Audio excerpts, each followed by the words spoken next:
Bismillahirrahmanirrahim. Ketemu lagi. Ini pertemuan ketiga kita ya. Ini untuk pertemuan ketiga, topiknya tentang teori belajar. Jadi kemarin itu di video sebelumnya kan sudah dijelaskan makna belajar dan sudah dijelaskan konsep belajar jika kita melihatnya dari teori-teori psikologinya ya, teori-teori belajarnya, pendekatannya bagaimana, dari pendekatan tersebut ditariklah sebuah konsep. Oke. Nah, yang perlu dipahami adalah ini bisa dilihat dari sini bahwasannya teori-teori belajar dari psikologi behavioristik itu terpengaruh oleh psikologi behavioristik. Jadi ada teorinya ini. Nah, inilah yang mempengaruhi munculnya teori-teori belajar dari teori-teori belajar behavioristik. Demikian pula psikologi kognitif berpengaruh terhadap lahirnya teori-teori belajar kognitif. Demikian juga dengan humanistik dan teori belajar humanistik.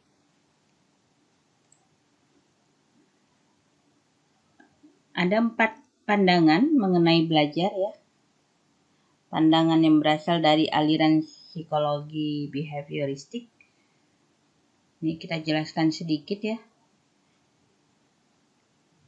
Jadi di sini memang yang dilihat itu adalah bagaimana guru mengkondisikan siswa supaya dia mau belajar. Ada banyak strategi yang dilakukan oleh guru supaya siswa termotivasi untuk belajar gitu. Jadi ada pengkondisian, ada pembiasaan, misalnya di awal kelas dimulai itu diucapkan salam, diberikan dulu icebreaker-nya, atau ada guru yang kalau di playgroup itu biasanya coba cek dulu kukunya gitu. Cek dulu kukunya untuk mengajarkan disiplin ya. Nah, kemudian ada yang peniruan juga. Jadi peniruan itu guru misalnya kalau belajar bahasa Inggris itu ayo ikuti apa kata ibu gitu. This is a book. Si anak ngikutin. Jadi kemudian juga seperti sebelumnya kita pernah bahas. Jadi behavioristik itu sangat dekat. Atau kalau ingat behavioristik, Anda ingatnya punishment, reward punishment gitu. Karena memang di situ penguatannya dari teori behavioristik ini. Jadi ada stimulus yang diberikan kepada siswa. Nih kalau misalnya nggak bisa mengerjakannya, nggak ngumpul, punishmentnya A. Kalau ngumpul paling cepat dapat reward gitu. Rewardnya apa macam-macam. Guru biasanya lebih kreatif ya untuk menentukan itu gitu. Nanti atau rewardnya bukan seperti makanan atau apa, tapi ada yang memberikan bintang. Jadi yang mengumpulkan bintang paling banyak lah dia yang menang gitu. Jadi setiap hari itu siapa nih yang bisa dapat bintang dari hasil pengerjaan tugas, menjawab pertanyaan gitu. Ya. Nah, reward dan punishment ini memang paling sering ditawarkan dalam proses belajar mengajar di kelas ya. Kadang guru cenderung untuk memberikan reward and punishment gitu. Selalu cepat terpikirnya ke arah sana. Lebih condong ke teori behavioristik ya. Gitu. Jadi Anda perlu ingat kedaulatan guru dalam belajar itu relatif tinggi, tapi kalau siswa kedaulatan belajar itu relatif rendah ya. Nah, harus diperhatikan. Kemudian pandangan yang berasal dari psikologi humanistik. Ya. Kalau humanistik ini dia selalu keyakinannya itu namanya manusia selalu baik, manusia selalu disiplin gitu. Mereka yakin kalau siswa bisa belajar mandiri, tidak ribut gitu, dan tidak perlu diberikan punishment kepada siswa. Ini yang harus dipahami ketika Anda bicara mengenai humanistik. Dia memang berusaha melihat siswa ini adalah manusia seutuhnya, di mana dia memiliki kecenderungan untuk melakukan kebaikan gitu, dan tidak perlu diberikan punishment, dan tidak perlu ada banyak campur tangan dari guru ya. Jadi guru lebih banyak menyerahkan memberikan kebebasan kepada siswa.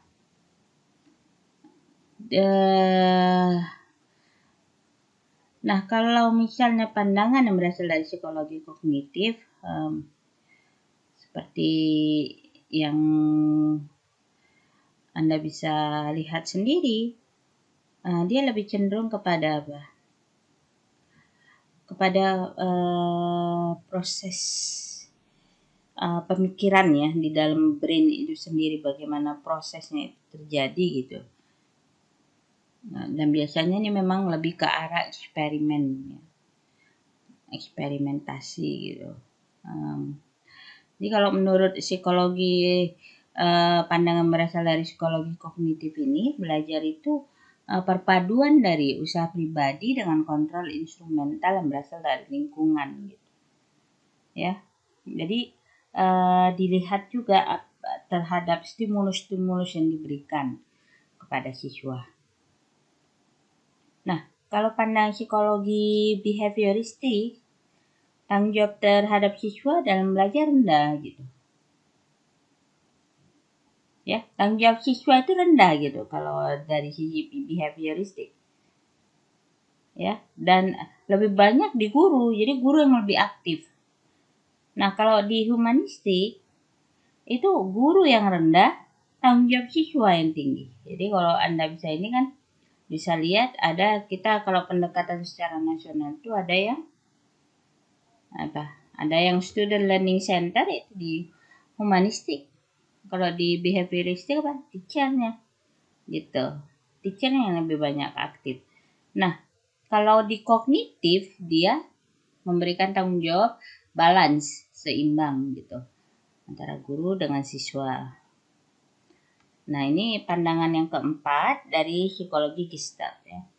Nah, kalau menurut teori ini, belajar adalah usaha yang bersifat totalitas dari individu. Ya.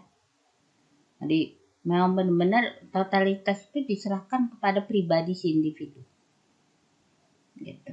Jadi bagi mereka itu belajar itu tidak ada sebagian-sebagian. Karena menurut mereka yang disebut totalitas itu lebih bermakna dibanding kalau sendiri sebagian-sebagian. Nah, kita sekarang lebih fokus kepada belajar menurut psikologi behavioristik ya. Behaviorisme itu merupakan studi tentang perilaku manusia atau kelakuan manusia. Jadi behaviorisme itu bisa menjelaskan kelakuan manusia ya, secara detail, secara rinci, seksama, dan banyak menyediakan program pendidikan. Dan memang lebih mencapai tujuan yang lebih efektif. Di banyak latihan-latihan dibuat untuk melihat bagaimana relationship-nya itu antara si stimulus dengan respon dari si siswa ini. Diberikan stimulus, responnya bagaimana? Itu terus. Banyak kalau misalnya Anda mau lihat itu Anda bisa searching dan melihat banyak sekali percobaan-percobaan dilakukan terhadap anak-anak ya. Jika mereka diberikan satu benda gitu, anak ini bagaimana? Atau bisa juga tes kejujuran misalnya. Itu sering ditemukan. Kalau Anda mau rajin searching itu bisa dapat. Jadi hubungan stimulus dengan respon ini akan menimbulkan kebiasaan-kebiasaan otomatis pada saat belajar ya. Jadi Jadi cenderung terpola dia untuk memberikan respon yang bagaimana. Kalau stimulusnya A, responnya bagaimana gitu. Ya.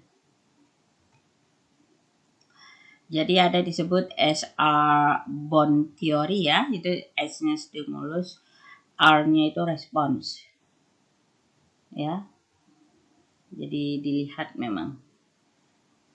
Kemudian ini reward dan punishment. Anda bisa banyak sekali respon stimulus yang Anda berikan kepada siswa Anda di kelas. Kalau Anda rajin untuk memberikan stimulus itu, Anda bisa tahu responnya bagaimana. Apakah kejujuran itu penting bagi anak ini atau tidak. Apakah dia takut terhadap guru atau tidak. Anda bisa memberikan banyak stimulus ya. Nah ini tokoh-tokoh psikologi behavioristik ini bisa Pavlov, Watson, Guthrie, dan Skinner ya. Ini kalau Tendik dia lebih ngebahas connectionismnya gitu. Jadi lebih ngebahas koneksi ya, hubungan-hubungan antara stimulus dengan respons ya. Ini bisa Anda pelajari. Ini penjelasan dari yang tadi ada ya. Poin-poin yang di awal tadi ini penjelasannya. Seperti yang saya sudah terangkan juga. Ini silakan Anda baca. Jadi kalau menurut beberapa ahli itu ada 3 metode pengubahan tingkah laku ya. Menurut teori Guthrie. Ada metode respon bertentangan ya. Ada metode membosankan. Dan ada metode mengubah lingkungan. Anda bisa lihat contohnya, Anda bisa baca. Anda juga bisa lebih banyak kalau Anda mau melihat lebih praktikalnya bagaimana stimulus dan respon itu muncul, Anda bisa banyak searching ya. Banyak sekali contoh-contohnya. Ini sudah saya jelaskan tadi. Ini ada jenis-jenis stimulus ya, ada positive reinforcement, ada negatif, ada hukuman ya. Kalau positif itu kan lebih kepada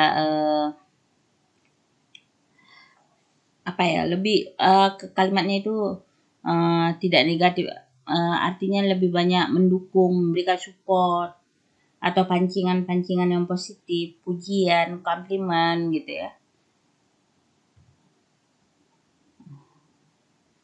Ini bisa dipelajari atau Anda lebih banyak diskusi dengan saya boleh. Nah, kalau guru pun bisa bisa juga memodifikasi tingkah lakunya yang di depan kelas ya. Itu untuk membantu membangun suasana di dalam kelas juga gitu. Lebih warm atau lebih welcome gitu. Siswa lebih excited terhadap pelajaran yang akan mereka peroleh pada hari itu. Nah, untuk psikologi kognitif kita akan membahas ya di video selanjutnya. Oke, terima kasih banyak.